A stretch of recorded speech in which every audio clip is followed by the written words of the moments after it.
Tanner Houck. Is it Huck or Houck? I better learn his name because I'll probably be saying it for a long time in the big leagues. That guy can really pitch.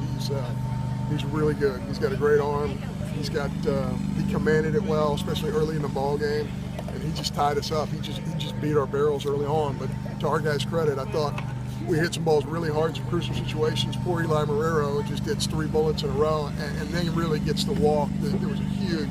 It goes from 2 strikes all the way to getting it to 3-2 and then walking, and I think that was a huge AB in the ball game. Calling Cody in there with an 0-1 count and asking him to get the bunt down. Not only does he get it down, he bunts for base hit right there and really puts it in a nice spot and runs great time to first, and that really changed the nature of the ball game. But I think the whole ball game really rested in the 6th inning where, we asked Austin Sexton to get 5 outs for us. We get a throwaway at first, and then we forget that first base is unoccupied. And we don't throw down there. Those are things that happen to a young player. And Eli Marrero is going to be a great baseball player.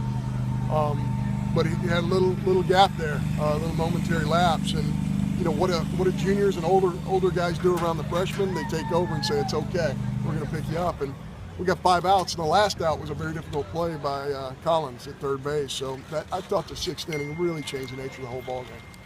You mentioned the 6th inning specifically, but in a game where they're making some errors, mental mishaps on your part, what's to say about the team that they emerged despite all those things? I know Nate said it was a game of toughness, not baseball. Yeah, there's no question. Our kids just toughed it out, and I think the toughest part of what they did was they're facing a first-round draft pick and probably a big leaguer, and their at-bats kept getting better and better. Gridley has a huge at-bat for us late in the ball game there.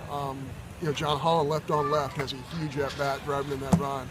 And you can see we needed every single one of them because these guys, Missouri's not going to give up. They're going to play hard to the very end. And, but also really proud of Reed. He came in and just rammed the ball in the strike zone. And then, Daniel did his thing for us left on left. Connor tomorrow? Yeah, Connor Pilkington will pitch tomorrow. I'll be interested to see if they run that many left-handers out like they have been.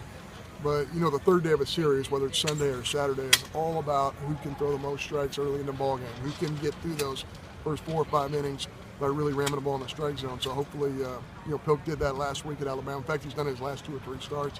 Hopefully he'll be able to do that for us tomorrow. After being so close so many times and not finishing off the sweep, is there a little extra motivation to go ahead and get that done tomorrow? Yeah, I think there's some of that with our kids. Our kids, I think they're happy they're done with their finals.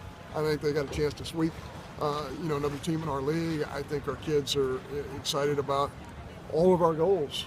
All of our goals when we start out the year are still right in their grasp, and they know that. And they're competing their tails off because they want all those things. They want all those goals.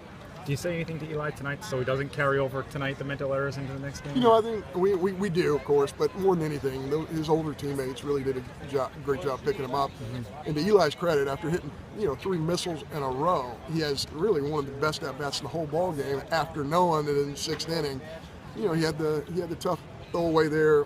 He also had when they scored the 2, he also missed a block right there that allowed runners to go from first to second, third, and they end up scoring on the ball. It's hit down the line, but it was a tough night for him, but he just kept battling through it, and that's how you know he's going to be a great player. Thanks, John.